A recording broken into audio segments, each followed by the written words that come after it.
Hello, friends. Today, as we sit here, it's October 22nd. We are 2 weeks from the election. And so I just thought, as a matter of addressing the elephant in the room, I know people get a little nervous around election time. Or is it donkey? Or donkey, that's right. Fair question. But let's just kick it right off. We've pulled some charts that I think apply to right now and election seasons as a whole. And then I found through Investment IQ a article written by T. Rowe Price, found something that was pertinent. So I'm just going to read these highlighted sections here. I've highlighted them in red and green, some of which obviously indicate the maybe more negative versus the more positive. It says U.S. election remains in focus in the near term. Going to dominate sentiment until November 5th. Anxiety around the election has increased uncertainty and fed through to business and consumer confidence.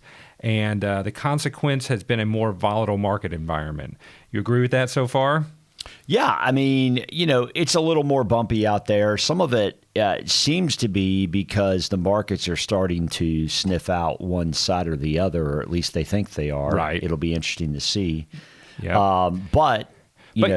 Yeah, I mean, so on the other side of the election, T. Rowe has suggested that beyond the election, however, the outlook looks brighter. Economy is growing. U.S. gasoline prices are down, materially benefiting consumers. Yep. Consumer and business balance sheets, something that you've done a lot of talking about, are very, very strong, and all of this provides a relatively strong backdrop for equity markets. Yeah, so looking at something from a technical strategist, Mark Newton from FundStrat, he was just sharing some. He gave about 6 reasons, all of which were kind of in the weeds, inside baseball type reasons, but that cause a little more volatility in election years leading into the election. So it's not surprising to see a little bit bumpy out there. But to T. Rowe's point, I mean, so far, and this is through yesterday, it was 72 companies. This is a big earnings week, whole lot of companies. Right. The bulk of companies in the S&P, like 112, are reporting this week. Through yesterday, 72 companies reported. 81% of them have beat their earnings projections by an average of 6%, which is a big number. And so the point that Tom Lee from FundStrat was making is if core inflation is indeed rolling over, and I know we've talked some about that, but I mean, you can see in the chart, yes, I mean, the trend has been down on inflation.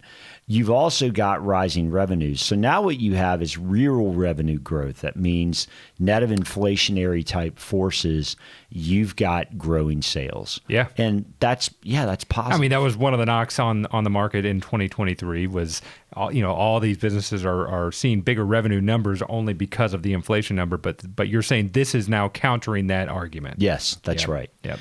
And, I mean, some of that's been borne out this year. For example, you pulled this from our friend Warren Pies. Yeah, so Warren Pies 314 Research points out that it is a rare occurrence. I think we've talked about how September is historically the worst month of the year in markets. That's true. Right, and so it is rare that after a extended period of time of not hitting an all-time high, that September would be a new all-time high, that you would notch that mark in September. So, and to clarify, our friends at Bespoke put a chart together of S&P 500 returns by month, and not including this year, so this would have been last year's chart.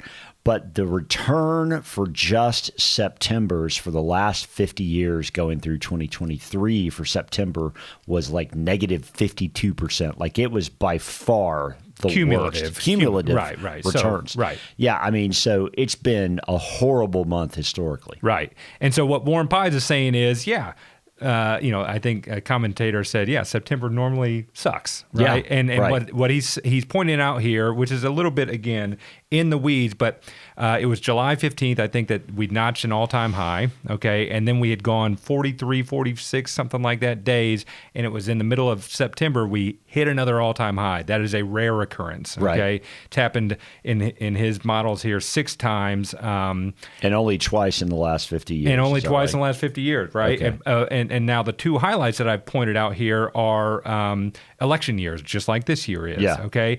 But the point here is in all 6 examples, we finished the year higher. You're right. Okay. Now there was some bumpiness. They say a max drawdown percentage through end of year, and that on average has been a negative 4.6 between whatever date it was in September that it hit that new high and the end of the year. But in each case, the year ended higher by an average of 5.1%. So in 64, it finished 0.6% higher. In 1996, it actually finished 8% higher, which is crazy. 9 almost, 8.9. Yeah, it's wild. So anyway, and then he goes on to say it would be statistically rare that now we've already hit an all-time high again in October, okay, or a high for this year. It would be statistically rare that it happened, that we hit the high for the year in October. It's happened 8% of years since 1950. All right. It is much more likely that we hit an all-time high or a year high in December. 40% of the time, the high for the year occurs in December, 16 of which occurs in January. So that has already come and gone for 2024, but it seems to point that, hey, there's likely some continuation in the bullish behavior of this market that probably doesn't end in October or November. Right. Okay.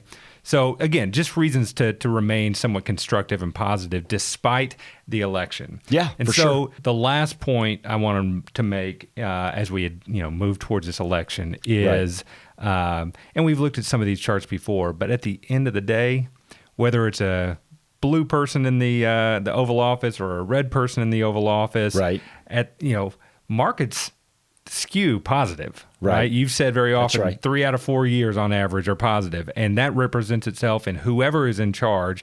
And the truth of the matter is, if one party is in charge in the Oval Office, we do better as a market if there is divided government, within Congress. Right. So no reason to get bearish right here from my perspective.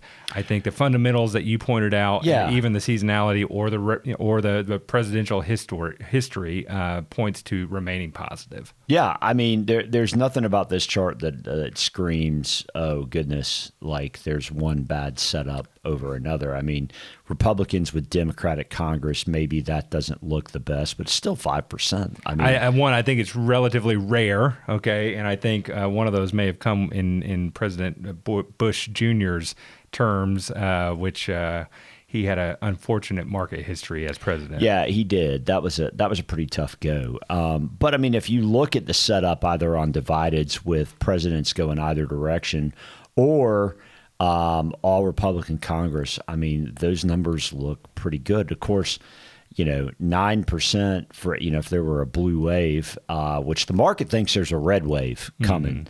And we see that a lot more in positioning, and we see yields rising right now because the sentiment is that Trump would be more inflationary than Harris would be because of populist policies. And so, it's interesting to see kind of what markets think is going on right now. But even 9% average annual return out of a blue wave, I mean, that doesn't stink either. You'd rather have 13, but 9's not terrible either. I mean, yeah, there really isn't a bad setup. And at the end of the day, I just tend to believe that markets take what they have. The setup of the new playing field based on who's in control of Washington, and we've got a lot of intelligent people running businesses, and they just say, let's just go make money, right? So started season 2 of Tulsa King. Little Sly Stallone. There you go. Little. He's like a gangster in Oklahoma or something. Yeah, like that. and what's interesting is he's more gangsterish this go around than he was in season 1. So it's kind of interesting to see. I don't know where this is going to go or how long it's going to go, but it's kind of interesting. You watching? There's a lot of stuff that's in like season 2 coming soon type setup on Netflix, like Kerry Russell in The Diplomat. I'm pretty jacked about that one. That was a really good season. I mean, it was good, but then the last episode was like really good. Left you so, eager for more. Nice. I'm ready for more. Lincoln Lawyers putting out a new season. Okay. Anyway. Yeah. We continue on with the old man, Jeff Bridges. It's been really cool. And then we watched. I talked to you a little bit about this. The Vince McMahon documentary. Oh yeah. Wow. He is a dirtbag. So yeah, someone was saying that like he cooperated with the whole thing, and then like 2 days out started crap talking it. Yeah, well, I think they were ending the interviews of the documentary as news started to roll out that he Was a dirtbag. He was, well, I think it's pretty well known that he was a dirtbag to begin with, but ultimately that there were some legal issues in regards to his dirtbaggery. So Interesting. Well, listen, folks, thank you so much for watching, and we'll be coming back at you again in a couple weeks. We look forward to sharing more. If you like this episode, share with a friend, share with a family member, and if you've got any questions, certainly feel free to reach out. We look forward to talking to you.